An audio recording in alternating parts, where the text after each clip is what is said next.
Homework help by RG पर आप सभी का स्वागत है। अभी अभी हम सब दिवाली का त्योहार मनाकर हटे हैं और त्योहारों में ढेरों खुशियां आती हैं और साथ ही आता है कचरा। हम त्योहार मनाने के बाद मुड़कर देखते ही नहीं कि हमने कितना वेस्ट, कितना कचरा क्रिएट कर दिया है।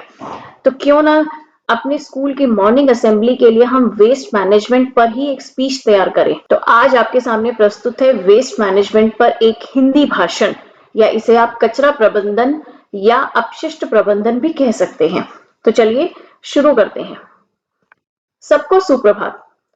आज मैं आपसे अपशिष्ट प्रबंधन के महत्वपूर्ण विषय पर बात करना चाहती हूँ।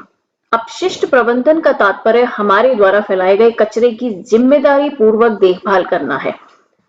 अब आप सोच रहे होंगे कि हमें अपने कचरे का प्रबंधन करने की आवश्यकता क्यों है? कूड़ा तो फेंकने के लिए ही होता है ना? आप बिल्कुल गलत सोच रहे हैं। जब हम अपना कचरा बिना सोचे समझे फेंक देते हैं, तो यह पर्यावरण को नुकसान पहुंचा सकता है। यह वायु, जल और भूमि को प्रदूषित कर सकता है। यह पौधों, जानवरों और यहाँ तक कि हम इंसानों को भी नुकसान पहुंचा सकता है। इसलिए हमें अपने कचरे का उचित प्रबंधन करना चाहिए। क्या आप जानते हैं कि अपशिष्ट प्रबंधन 3 आर, इंग्लिश के अल्फाबेट आर से शुरू होता है। Reduce, reuse and recycle. Reduce का मतलब है कम करें, और रीयूज दोबारा उपयोग करें, और रिसाइकल पुनः चक्रित करें या रिसाइकलिंग करें।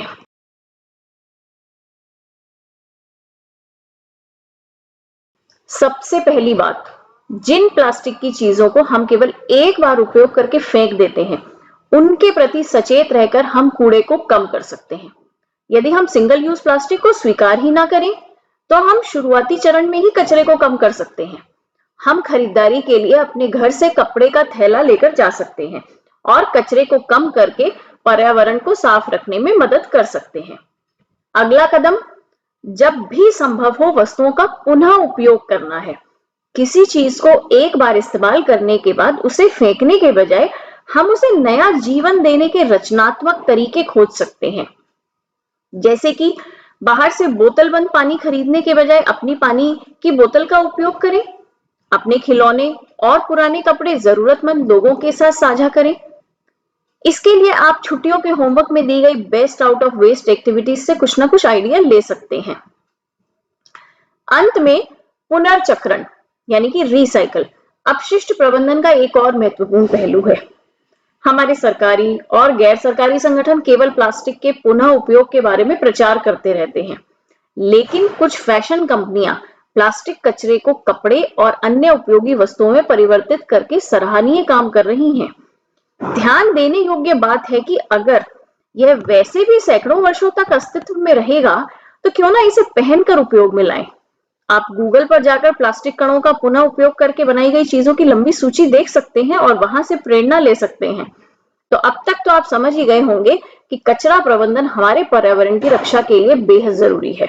अपने कचरे को कम करके पुनः उपयोग और पुनर्चक्रित करके हम सकारात्मक प्रभाव डाल सकते हैं। याद रखें, पुनः प्रयोज्य पानी की बोतल ले जाना या कागज की शीट के दोनों किनारों का उपयोग करने जैसे छोटे कार्य भी बड़ा फर्क ला सकते हैं। सुनने के लिए आप सभी का धन्यवाद। मैं आशा करती हूँ आप इसे अपनी मॉर्निंग असेंबली स्पीच में सुनाएंगे और साथ के साथ अपने जीवन में भी इसको फॉलो करेंगे, ताकि आप कचरे को कम करने में इस समाज की मदद कर सकें। धन्यवाद।